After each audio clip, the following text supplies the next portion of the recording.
Қайырлы күн достар, бүгін сіздерге пиццаның өте жұмсақ шығатын қамырының жасалу жолымен бөлісетін боламын. Видеоны жібере алмайсыз, соңына дейін қараңыздар. Ең алдымен жылы суымызға ашытқымызды құйып аламыз. Одан кейін тұзымызды, қантымызды бірге салып, сұйық майымызды қосамыз. Араластырып алып, дайын тұрған ұнымыздың үстіне құятын боламыз.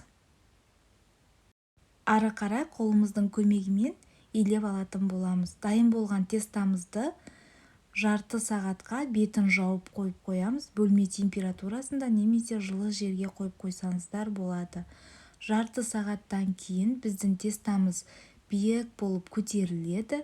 Өзімізге қажетті көлемде пиццамыздың көлемінде кесіп аламыз және бір келкі етіп домалақтап жайып шығамыз. Соусын дайындаймыз. Томатный пастамызды майонезіміздің үстіне қосып араластырып аламыз. Пиццамыздың бетіне бір тегіс етіп жағып шығатын боламыз. Артық жан-жағына шығармаймыз, өйткені күйіп кетуі мүмкін. Осылай видеодағыдай тегістеп жайып шығатын боламыз. Одан кейін ең бірінші сырымызды сеуіп аламыз.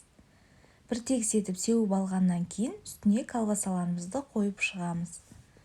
Колбасаларымыздың орнына өздеріңіздің қалауларыңызбен қойсаңыз болады. Осылай колбасаларымызды қойып шыққаннан кейін тағы да бетіне сырымызды сеуіп шығатын боламыз. Және де пиццамызды алдын ала 200 градуста қызып тұрған пешімізде 10 минут пісіріп алатын боламыз. 10 минуттың ішінде біздің пиццамыз дайын болады. Осылай ыстықтай турап дәмін көрсеңіздер болады. Тестасы өте жұмсақ және бір келкі болып пісіп шығады.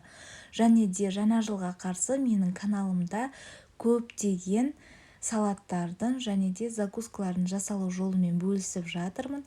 Кіріп көріңіздер, достарыңызға таратып, мені белгілеуді, менің каналыма тіркелуді ұмытпаңыздар.